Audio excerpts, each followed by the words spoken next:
Pinta a Ficción, el podcast. ¿Qué es la física cuántica y para qué sirve en computación? Después de hablar de los superordenadores, llega a Pinta a Ficción el futuro de la computación, aprovechando la mecánica cuántica. Estas tecnologías nos ayudarán a resolver problemas que la computación tradicional tardaría miles de años en solucionar. Hoy Cherp y Josito intentarán explicar conceptos como la superposición y el entrelazamiento cuántico que, aunque reales, parecen de ciencia ficción. Pinta a Ficción es el podcast en español que recorre la ciencia ficción de 0 a 1000.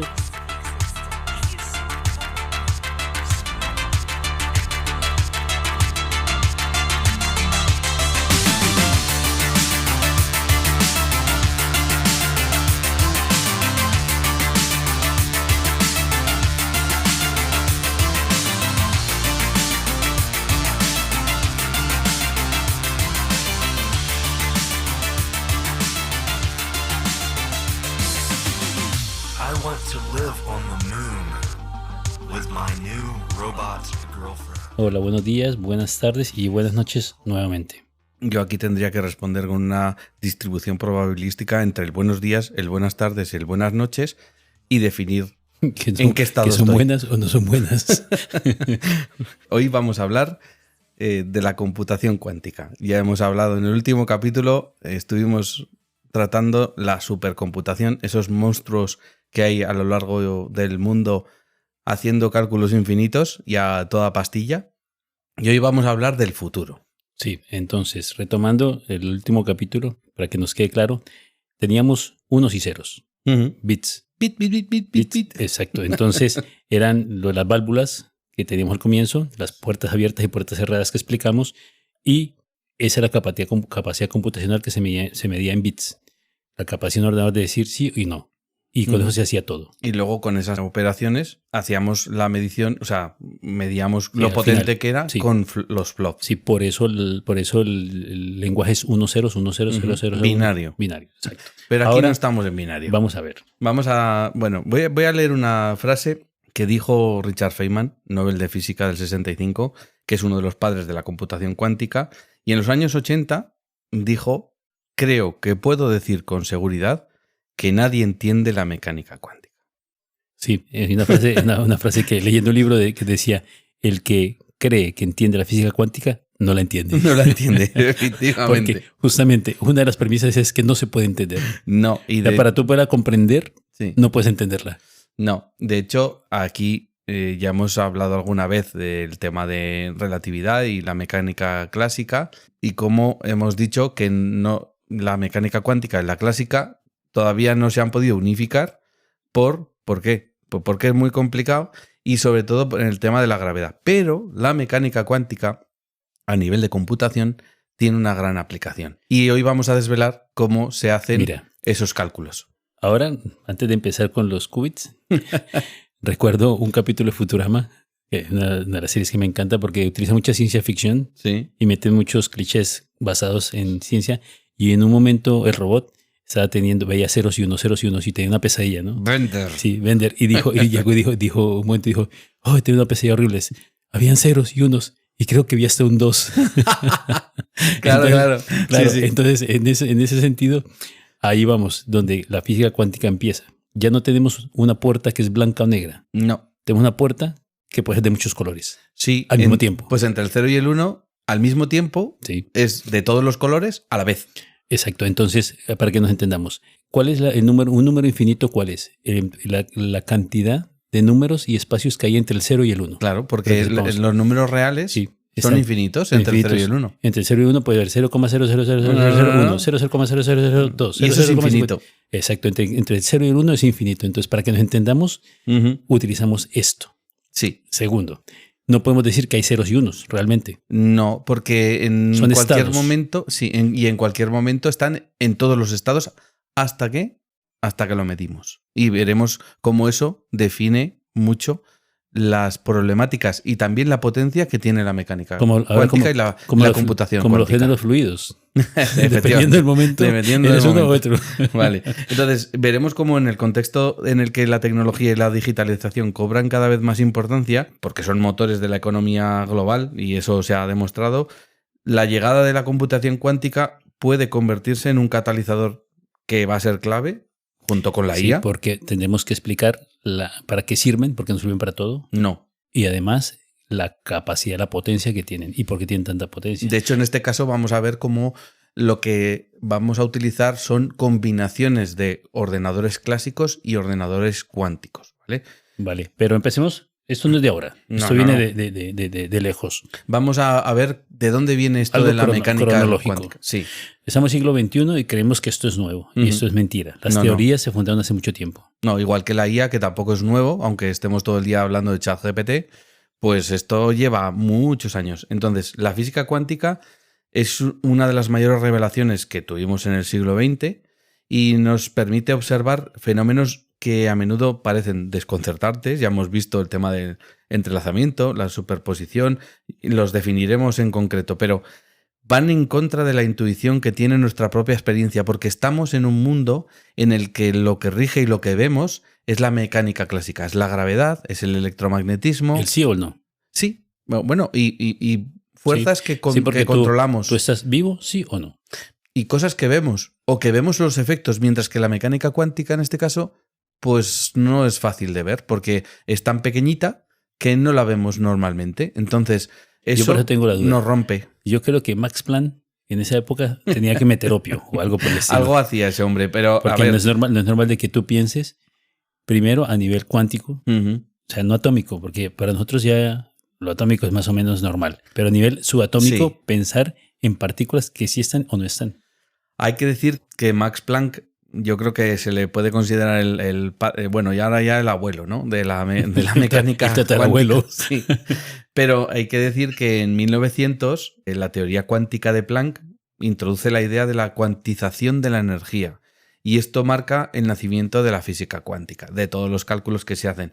Y además genera con otro grande de la física, como es Albert Einstein, que también está en su momento de la relatividad y demás explicando este tipo de fenómenos. Albert Einstein explicó el efecto de fotoeléctrico y eso le valió el premio Nobel en el 21.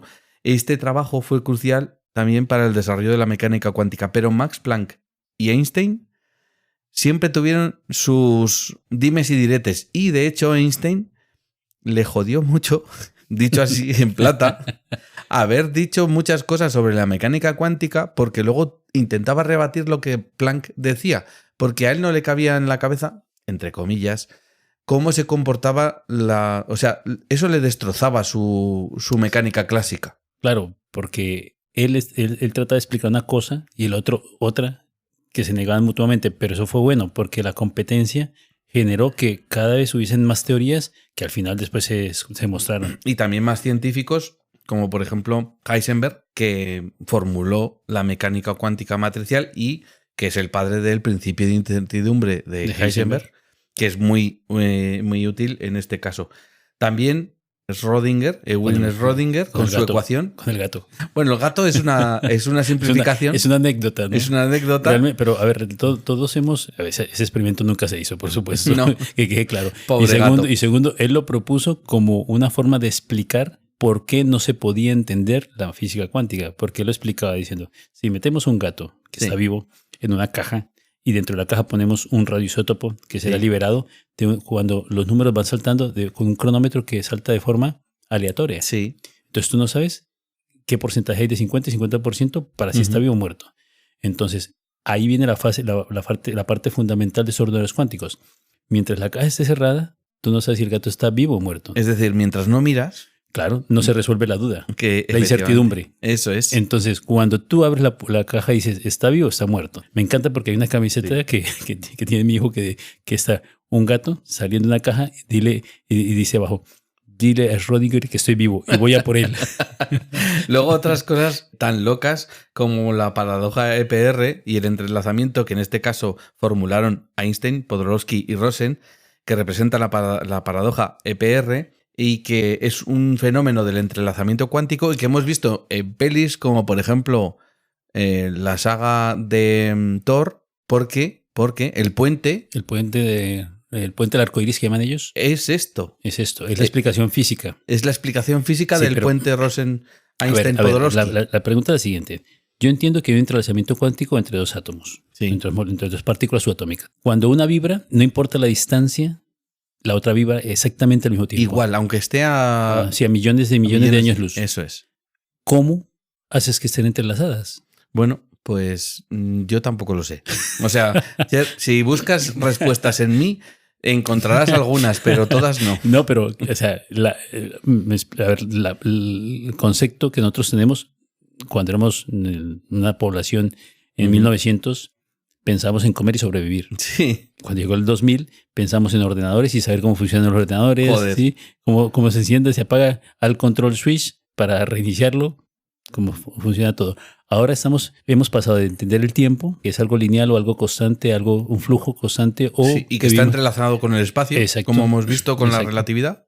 Y ahora estamos intentando entender el mundo subatómico. Sí. Que es muy difícil, porque yo no entiendo, no soy capaz de decir, a ver, dos partículas entiendo que están unidas. Y entiendo que si tú estimulas una, la otra vibre. Pero ¿cómo están unidas? Porque yo siempre pienso como si fuese un teléfono móvil que está conectado al otro. Pues esto tendremos que preguntárselo a alguno de los grandes que todavía están vivos y que luego los nombraremos, porque a lo mejor nos lo pueden explicar. Pero volviendo a esa cronología y por terminar, podríamos decir que en el 80, como hemos empezado el capítulo, Richard Feynman, físico grandísimo, propone la idea de la computadora cuántica, es decir, simular eficientemente sistemas cuánticos que nos permitan hacer cálculos.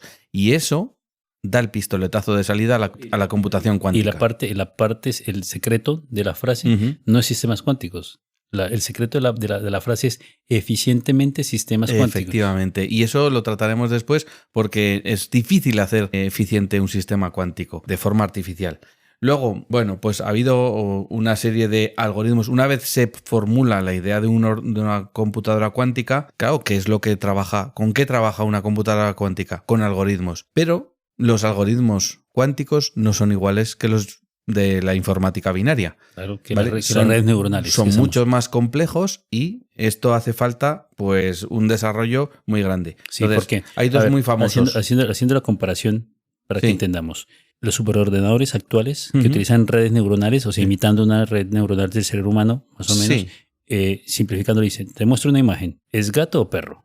Sí. Y te dice todo a la vez. Y tú dices, es un gato. Y después al final vas y ves, es un perro. Entonces los superordenadores y la inteligencia artificial dice, error. Esta vía de análisis neuronal, o sea, no está bien. No está bien. Entonces le quita porcentajes y le da la otra. Eso es. Y esa es la forma de aprender de ellos. Y además, la importancia en este caso es que cuando tú lanzas un cálculo y ese cálculo puede tener un montón de posibilidades, un ordenador clásico lo que hace es, de forma no paralela, sino de forma secuencial, ir calculando cada uno de ellos y ver si es posible o no es posible. Si es posible o no es posible. Y por eso necesitan una gran capacidad cuántica. Y por eso les cuesta tanto determinadas cosas, que veremos que no todo...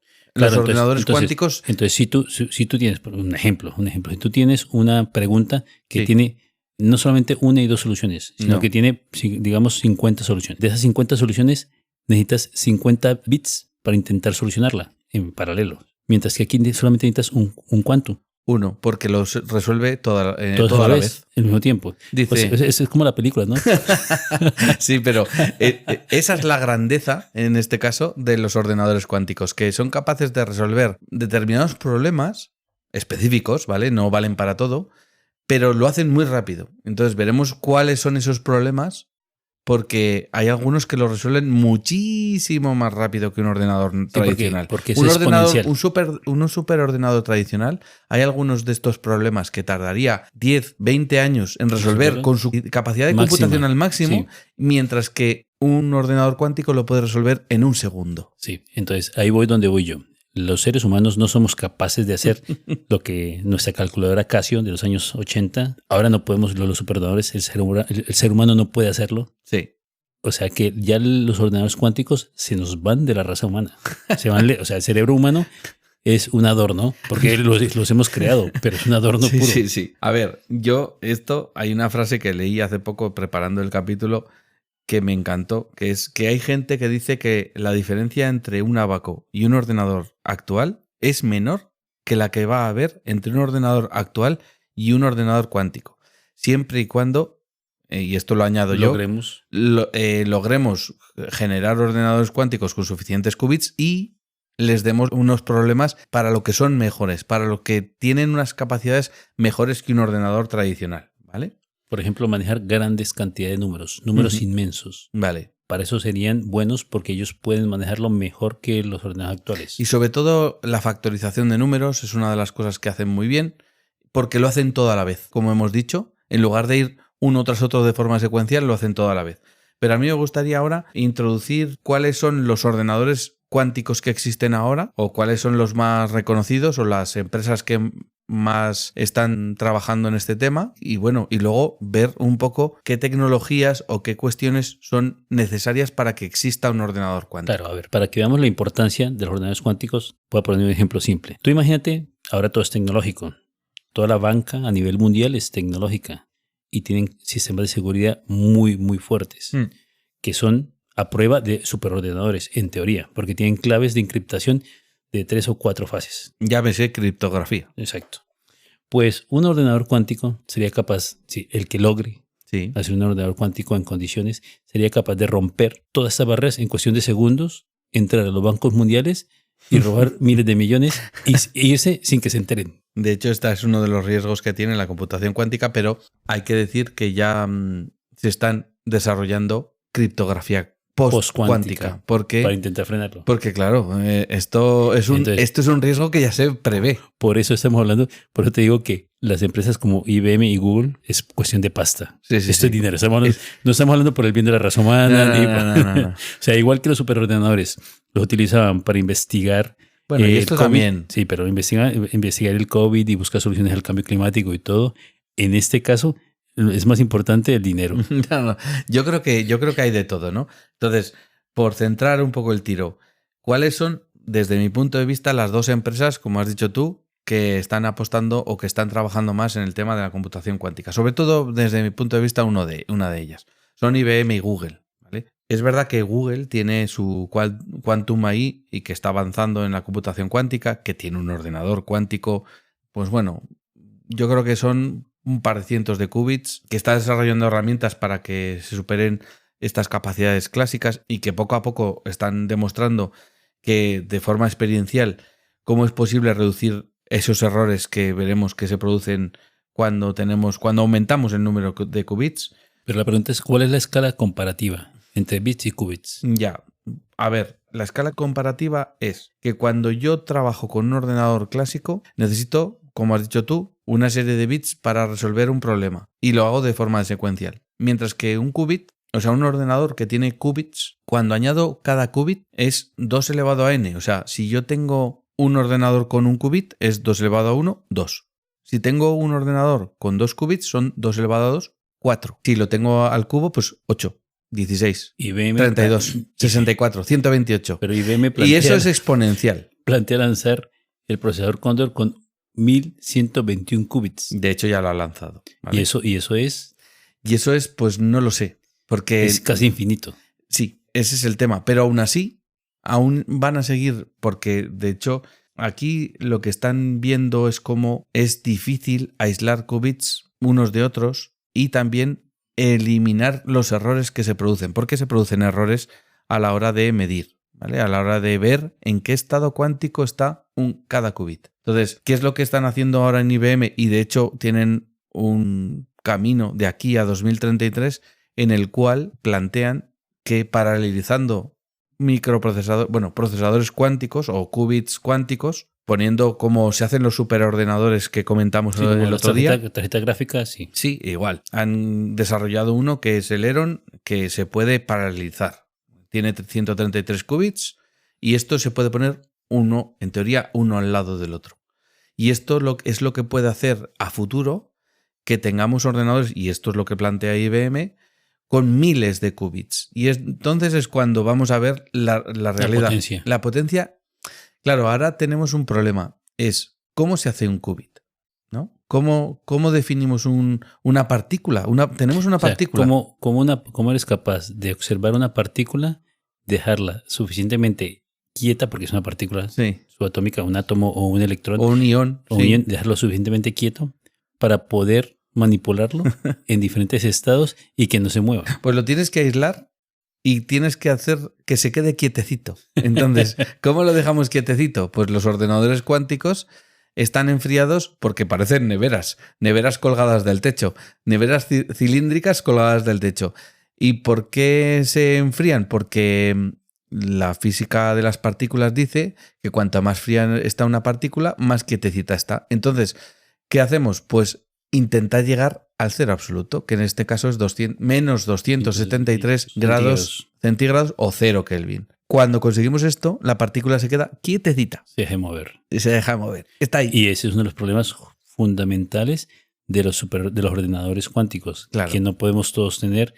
En la nevera no lo podemos tener No, metido. no, no. Entonces, yo en la nevera tengo cervezas. Entonces, en teoría, pero no qubits. En teoría, lo que están haciendo ahora es intentar de que a temperatura ambiente funcionen este tipo. O por lo menos que podamos almacenar suficientes qubits y Ya, paralelizarlos. Pero lo que a ver, un ser humano normal, así como tú y yo, necesitamos 1200 qubits. No. Con 52. Bueno, a ver, hay que decir que en las casas no va a haber ordenadores cuánticos de aquí a 10 años. No, ni no. a 30 tampoco. 50 de pronto. Puede ser. A 50 yo no te digo que... Porque a 50 años seguramente Bueno, tú y yo ya ni estamos. Pero para eso tendríamos que hacer una comparación entre la computación cuántica y la computación actual, ¿verdad? Sí, la computación cuántica, a ver, no va a descargarnos un vídeo de forma más rápida ni va a servir para que un jugador de videojuegos tenga una mejor tarjeta gráfica. Entonces lo que necesitamos es decir, son cosas diferentes. Entender de que va a manejar cosas que nosotros normalmente no podemos manejar. Sí, a ver, los Por investigadores... ejemplo, el número pi. Por ejemplo, o cosas como probabilidades de que una partícula o una proteína se desarrolle de una determinada manera. Todo lo que el otro día estuvimos hablando con los superordenadores, con los gemelos digitales, esto lo haría bien. Esto lo va a hacer muy bien en combinación con los ordenadores clásicos. ¿Por qué? Porque los ordenadores clásicos son muy buenos, por ejemplo, con almacenamiento. Sin embargo, los cuánticos no. Pero sí que pueden calcular determinadas cosas mucho más rápido. Claro, entonces ese es uno de los problemas que tenemos ahora, que aunque desarrollemos los ordenadores cuánticos, tiene que haber una interfaz entre tecnología actual de bits con quantus. Bueno, de hecho ya la hay porque si te acuerdas, cuando estuvimos hablando del Mare Nostrum 5, dijimos que acaban o estaban a punto de... No estoy seguro si ya lo han instalado o lo van a instalar en breve, un ordenador cuántico de 30 qubits. Es decir, entonces, y que va a trabajar con todo lo demás. Entonces lo que no tendremos ordenadores cuánticos en nuestro hogar, tendremos híbridos. Bueno, en nuestro hogar ya te digo que tú y yo igual no los vemos. Pero sí que es verdad que en las empresas, sobre todo en las grandes, dentro de unos años sí que empezará a haber. Sobre todo en las que se dedican a investigación. En los centros de investigación y desarrollo va a empezar a haber mezclas híbridos. Una pregunta. ¿Este tipo de ordenadores servirá para que la inteligencia artificial avance? Mucho. ¿Por qué? Pues porque le va a permitir a determinados algoritmos dudar como nosotros. No solo dudar, sino llegar a la respuesta, calculando la respuesta a la vez un montón de respuestas. Probabilística. Sí. Y va a dar con la más adecuada. Y entonces lo que va a ocurrir es que va a pensar más rápido que nosotros. Quiero decir, lo que tiene... porque lo hará instantáneamente. Al mismo tiempo, todas las decisiones a la vez y te dirá la respuesta. Efectivamente. Y lo que yo creo que va a ocurrir es que vamos a tener modelos híbridos como este que acabo de comentar.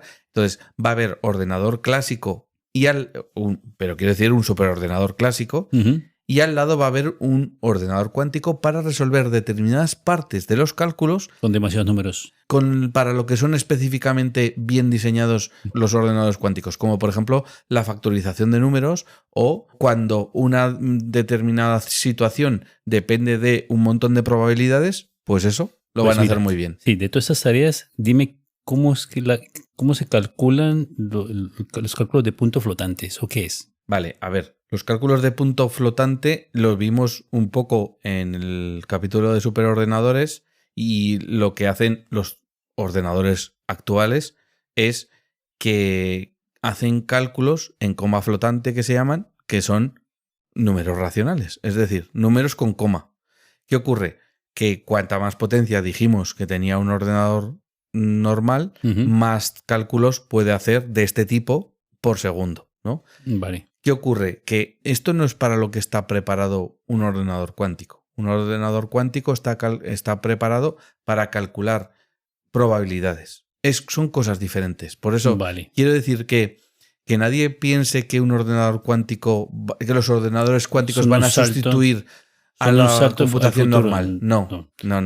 Es algo diferente, otra herramienta. Es otra herramienta diferente que los humanos, como siempre, vamos a añadir a lo que ya tenemos. O sea, es como decir, tenemos un tenedor y ahora estamos desarrollando un cortador eléctrico. Eso es. Entonces imagínate que con el tenedor sostenemos el filete y con el cortador eléctrico lo cortamos inmediatamente. Vale.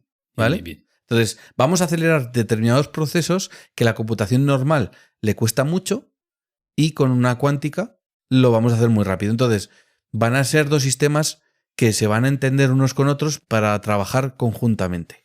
Y la gente que desarrolla los algoritmos para sacar la información. Esa gente es muy rara. Estás mal de la cabeza. No, o sea, vamos a ver.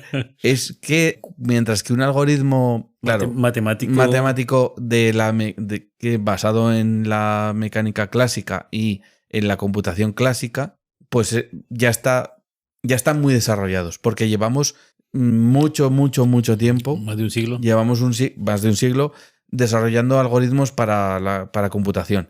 Mientras que esto, aunque los ordenadores cuánticos ya se empezaron a pensar, como hemos dicho, en los años 80, no había tecnología para construirlos y probarlos. Eso es lo que ahora desde los últimos 10-15 años, se ha dado. Es decir, que tenemos medios para construir qubits, para enfriarlos casi al cero absoluto, para medirlos, porque los necesitamos medir para ver en qué estado cuántico se definen y sacar su probabilidad. Mira, todo esto que tú me estás comentando sobre los qubits, sobre los ordenadores cuánticos, sobre tú le metes información y tienes todas las respuestas por todas las posibilidades, y en cierto momento, cuando tú le pides la respuesta, él saca, o sea, anula el resto de soluciones y saca una. Sí. Un ejemplo. ¿A qué me recuerda? Sí. A mi mujer. No, pues yo te voy a poner un ejemplo menos personalizado. Un cubo de Rubik. Son 3 dimensiones. Sí. Bueno, pues estos problemas suelen tener n dimensiones, los que resuelven los ordenadores cuánticos. Los ordenadores tradicionales, cuando intentan combinar las posibilidades, explotan. No os digo que exploten físicamente, sino que se vuelven locos. Les cuesta muchísimo. Porque tienen que ramificar y resolver primero una rama, luego otra, luego otra. Y después mezclarlas. Y tardan cientos, incluso miles de años. Se ha dicho que los ordenadores cuánticos, cuando estén plenamente desarrollados, van a empezar, por ejemplo, a sacar pues decimales del número pi, o a factorizar números súper rápido, en lugar de en 10 años en un segundo. Aterrizando todo esto que es como muy abstracto, lo que van a hacer es manejar, como manejan grandes cantidades de números, van a poder, por ejemplo, manejar grandes cantidades de números del clima a nivel planetario. Y resolver los modelos que les planteen un superordenador muy rápido. Es muy rápido. Un ser humano, el problema ADN, como son secuencias, claro, son matemáticas, entonces es un número muy largo, el ADN es un número realmente, pues no es binario, sino cuatribinario, cuatrinario realmente, entonces serían capaces de resolverlo muy rápido. Muy rápido. Entonces podrían resolver problemas genéticos de toda la población, de todo el planeta, de 8.000 millones de humanos, bueno, en ese momento seríamos 10.000 millones de humanos, en cuestión de minutos. Sí. Y encontrar la solución. Y además encontrar una molécula para cada problema, y una molécula tiene miles de átomos, que el problema no es que tengan los átomos, sino el problema es la inclinación y los ángulos de los átomos, de la molécula, porque eso cambia. Podrían encontrarlas en cuestión de minutos para todos. Porque va a ver todas las ramas, todas las posibilidades de inclinación a la vez. Bueno, todas. ¿Y cuáles serían ¿Y cuáles son las buenas? Eso es. A mí me da miedo, porque si tú tienes un ordenador cuántico y dices, ¿cómo podemos joder tal cosa? Se puede dar infinidad de posibilidades. Es que como todo, un martillo también te puede destrozar la cabeza, ¿no? Ya, pero solo una persona, pero es que eso puede dañar todo. Bueno, vamos a ver cosas que tiene la mecánica cuántica que se utilizan en computación cuántica. Una de ellas es la superposición, ¿vale? Ya hemos dicho que cuando hablamos de los bits es 0 o 1. ¿Qué es la superposición cuántica? Sí, que tú puedes ser en cualquier momento todo. que 0, el qubit, 1, 2, que 3, el qubit 4, 5. hasta que no lo defines, puede estar en todos los estados. Sí, eso, hasta ahí llego. Infinito, vale. ¿Qué ocurre en este caso? Esa superposición permite también el paralelismo cuántico, ¿vale? Que es la capacidad de estar en múltiples estados, como hemos dicho, pero además podemos entrelazar qubits, unos con otros. ¿Qué nos permite el entrelazamiento? Pues que, como tú has dicho, da igual a qué distancia estén, en este caso van a estar al lado, pero da igual a qué distancia estén, que un qubit, lo que le pasa a uno, le pasa al otro. Y esto nos va a permitir, por ejemplo, al medir, comprobar que no hay errores, porque, como hemos dicho, estos sistemas son inestables. Entonces necesitamos primero estabilizar los qubits para poder hacerlo funcionar, porque cualquier cosa, o sea, el cambio de temperatura, como decías, el cambio electromagnético, una gran masa cerca, también va a ser cambiar. Produce lo que se llama decoherencia, es decir, produce errores de cálculo. Entonces, eso hay que evitarlo. Y una de las cosas que puede producir, o sea, que puede ayudar a reducir esos errores es el entrelazamiento. Es decir, que pongamos un qubit y otro como testigo, como diciendo, a ver, ¿qué es lo que dice? A ver que si es cierto o no es cierto. A ver si es cierto o no es cierto. Medimos los dos y si dan lo mismo, nos lo creemos. Y si no, no nos lo creemos, ¿no? Entonces, es como así, haciendo paréntesis, la teoría loca que leí en esos días, que un científico, no sé, igual que Planck y estos que está loco, dijo... No están locos. Sí, pero dijo... Son complejos. Dijo, realmente que el sistema solar y el universo entero está conformado por núcleos, muchos núcleos de átomos, y por solamente un electrón. Que el electrón, ese solo electrón, está en flujo constante, viajando a través de todo el universo, y es el mismo electrón para todo. Entonces, más o menos sería como la física cuántica. Tenemos una partícula que está en todas partes a la vez. Tú fíjate, voy a poner un ejemplo. Un ordenador cuántico, y voy a hablar de lo que sería ese poder de cómputo al añadir qubits. Un ordenador cuántico de 10 qubits pues puede representar simultáneamente 2 elevado a 10, o sea, 1024 estados diferentes. Mientras que uno con 20 qubits, solo 20, o sea, de 10 pasamos a 20, bueno, este número no se vuelve el doble, o sea, no son 2048, son 2 elevado a 20, que es 1.048.576. ¿Vale? Claro, tú comparando esta probabilidad secuencial con los ordenadores de ahora, es que es imposible de igualar.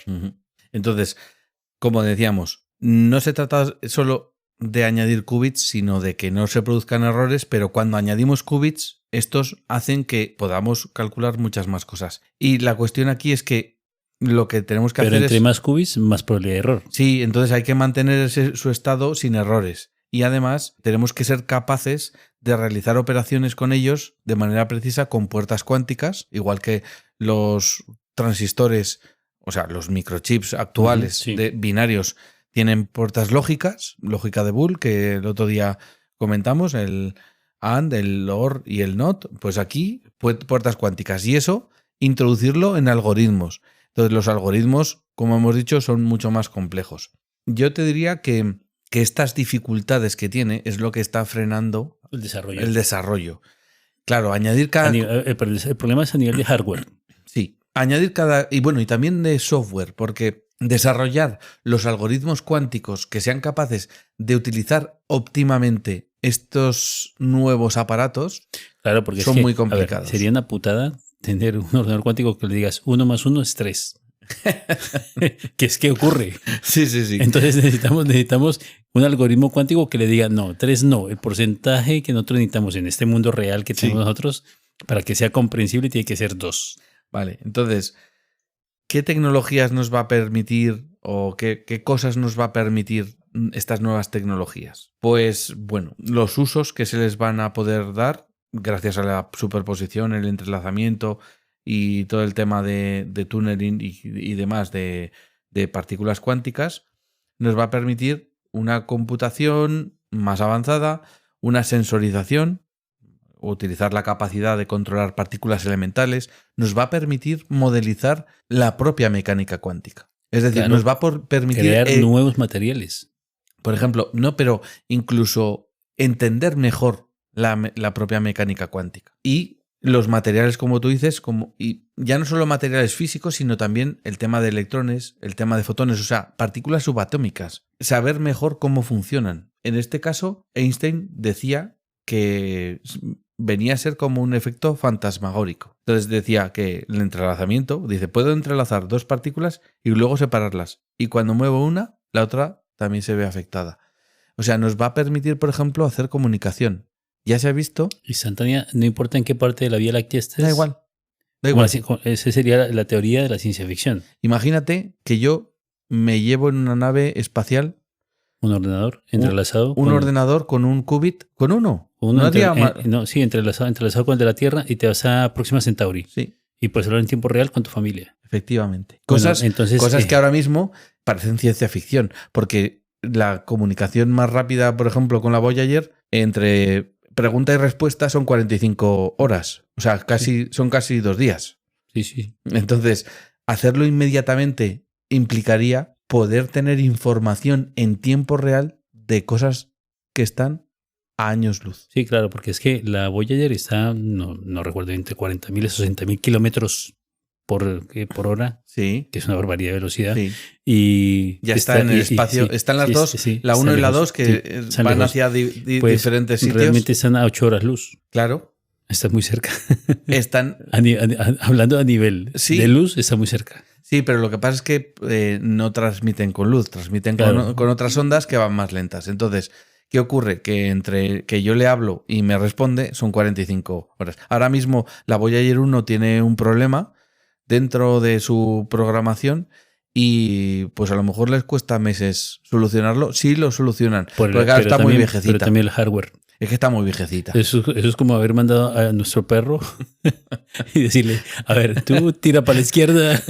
Quiero decir que el tema cuántico no solo puede servir para el cálculo matemático en ordenadores cuánticos, sino también para la comunicación. De hecho, se habla también de comunicación cuántica. Incluso hay un experimento que hicieron que permitía enviar información a nivel temporal. Quiere decir, hacer una comunicación. Claro, es que a nivel temporal. Si va tan rápido, si va más rápido que la velocidad de la luz, es que realmente está viajando al pasado. Efectivamente. Y de hecho se ha hecho ya el experimento, sí, y se ha comprobado de que llegó el mensaje antes. entonces cuidado. O sea, claro, esa fue la base científica de que creemos que se puede viajar el tiempo. Porque al mandar el dato ya había llegado. Cuando fueron a verlo y compararon el tiempo que se envió y el momento en que llegó millonésimas de segundo antes, pero ya había llegado antes. Efectivamente. Entonces eso significa viajar en el tiempo. La información solo, sí, no personas, sí, ¿vale? Pero que nadie piense que vamos a viajar en el tiempo, ¿eh? Ni tampoco vamos a mandar los números de la lotería al pasado. Entonces, a mí me gustaría ahora dar un poco de reputación a nuestro propio país y también a la ciencia que se hace en España. Como decía, en el BSC se va a instalar un ordenador de 30 qubits, que es una cosa modesta, pero está muy bien. Y luego además hay una cosa que buscando información descubrí a un personaje que se llama Juan Ignacio Cirac, que está en el Instituto Max Planck. Oye, mira tú, qué curioso. Buen nombre. En este caso en óptica cuántica, y es un referente a nivel mundial, a nivel de computación cuántica. Este señor, yo creo que le darán el Nobel en algún momento, porque están produciendo pues grandes avances con experimentación de todo lo que es los fotones. Cuando medimos los qubits se miden de diferentes maneras. Una de ellas es con un láser.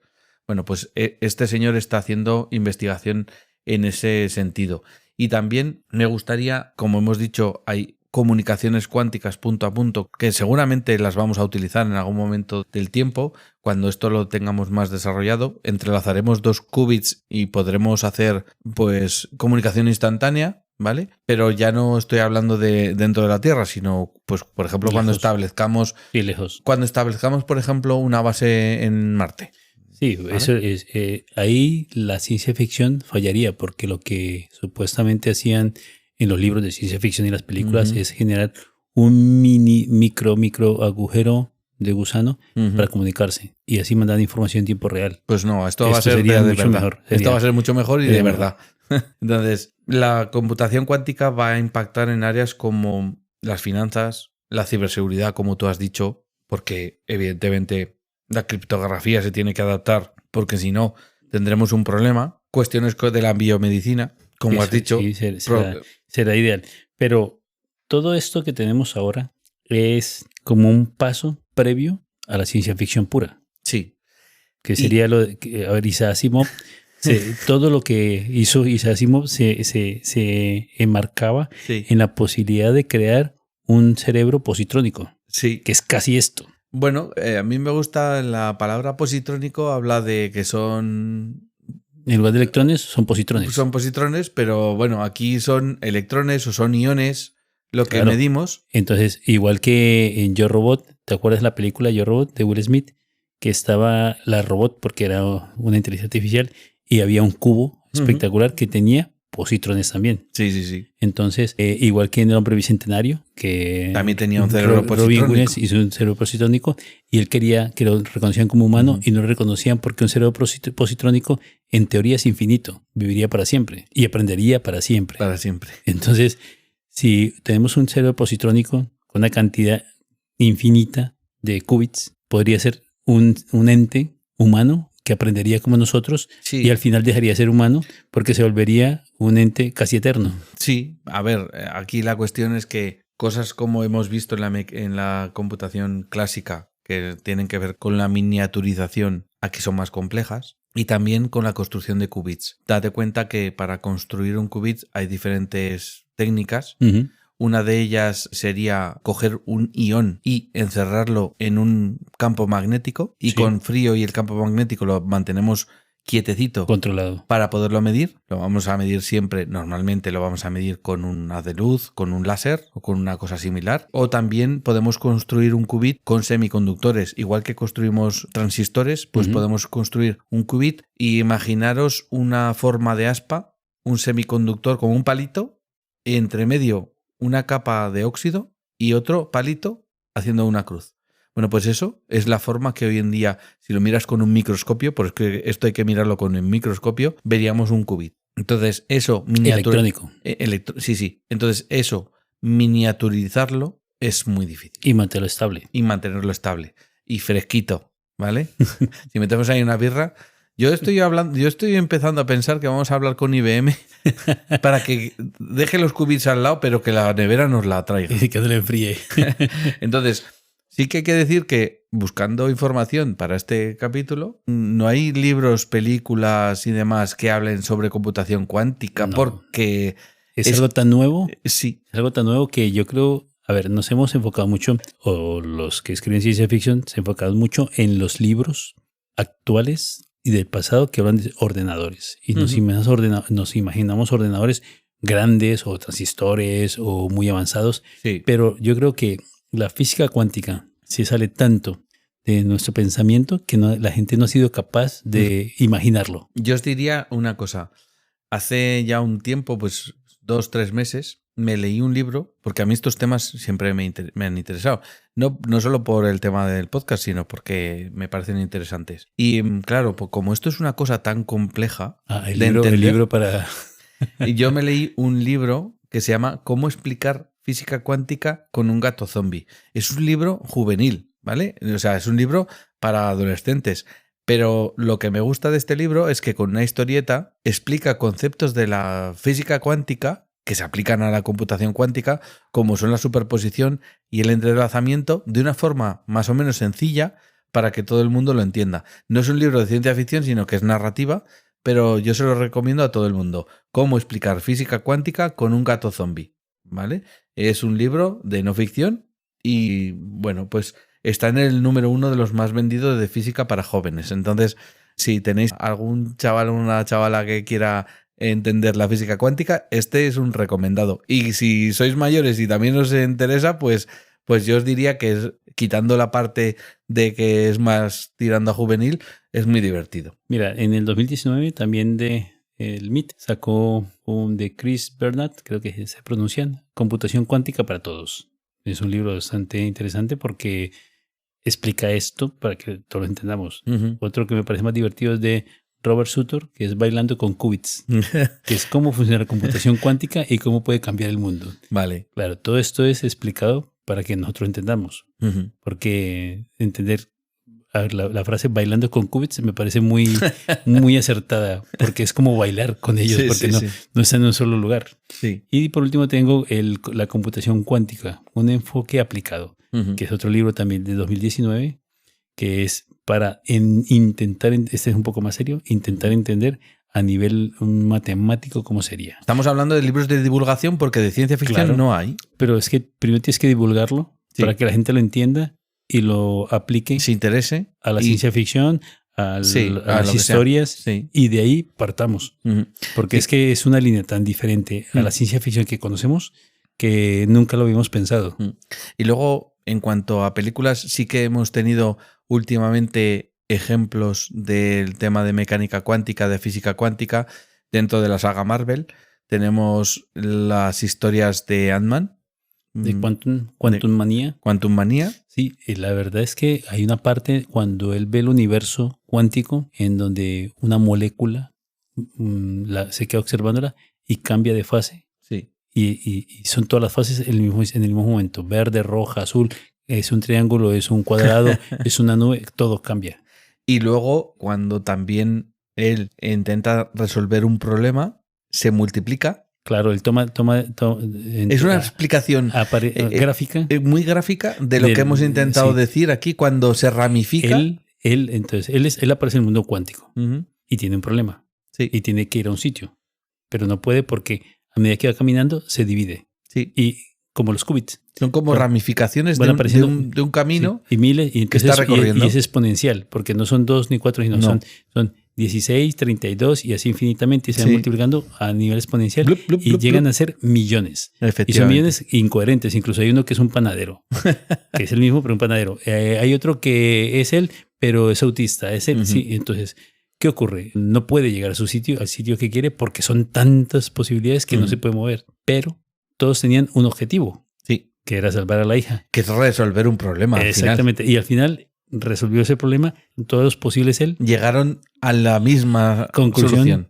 Y cuando se abrió la puerta de la respuesta, fue él capaz de solucionarlo, como Pues, los computadores a cuánticos. mí me encanta esta escena porque es una explicación muy gráfica de lo que hemos contado antes de cuando un problema al calcular se ramifica y al final llegamos a la respuesta. Pues esta escena explica visualmente cómo actúa un ordenador cuántico. Pues yo creo que si un superordenador es como un cerebro principal, está apoyado por un cerebro secundario, que Sí. sería el cuántico, se unen, al final se unirán y se comparan con el ser humano, van a ganarnos seguro. Bueno, ¿Por qué? Porque nosotros, cuando a ti te dicen, ¿qué quieres comer hoy? Tienes 10 posibilidades, 15 máximas. Entre el pollo, la pizza, la hamburguesa, la ensalada, más de 15 no tienes. Ellos tendrían miles. pero llegarían a la mejor más rápido que tú. Claro, seguro, porque te dicen, mira, no lo pienses, tú vas a querer comerte una hamburguesa. Seamos sinceros. Bueno, me parece que hemos hecho un repaso en el capítulo anterior muy bueno del tema de supercomputadores. Algo que se les va a unir en el futuro bueno, ya en el presente y en el futuro cercano van a ser los ordenadores cuánticos, van a trabajar en sincronía, van a ser capaces de, como nosotros que tenemos en nuestro cuerpo sistemas que están especializados en determinados problemas, ¿no? Matemáticos, sentimentales, sí, eso es. se enfocan de forma diferente. Pues esto va a ocurrir con la computación clásica y la cuántica, van a trabajar de forma sinérgica. Y lograrán superarnos. Correcto. Simplemente esperamos que hayamos hecho una explicación medianamente razonable de estos fenómenos, que os haya gustado y... Pasamos de lo pequeño a lo grande el próximo capítulo. Sí. El próximo capítulo haremos un capítulo que nos hace especial ilusión porque vamos a hablar de Marte. El planeta porque rojo. Igual que de computación cuántica no hay casi nada, de Marte hay mucho. Hay mucho porque llevamos siglos soñando en viajar a Marte. Entonces hay libros, hay películas, hay series. Hablaremos de todos dicen que no hemos ido a la Luna, pero yo ya he visto algún superordenador metido en un robot en Marte. En Marte. Entonces os emplazamos al próximo capítulo con el planeta rojo y nos despedimos. Hasta la próxima. Muchas Adiós, gracias, adiós. un abrazo. Adiós, adiós. Pinta a Ficción, el podcast. Sumérgete en nuestras historias y disfruta alimentando tu imaginación. Suscríbete en las principales plataformas de podcast como Spotify o iVoox, entre otras. Síguenos en Facebook e Instagram buscando Pinta a Ficción. Más información en nuestra web pintaaficcion.super.site.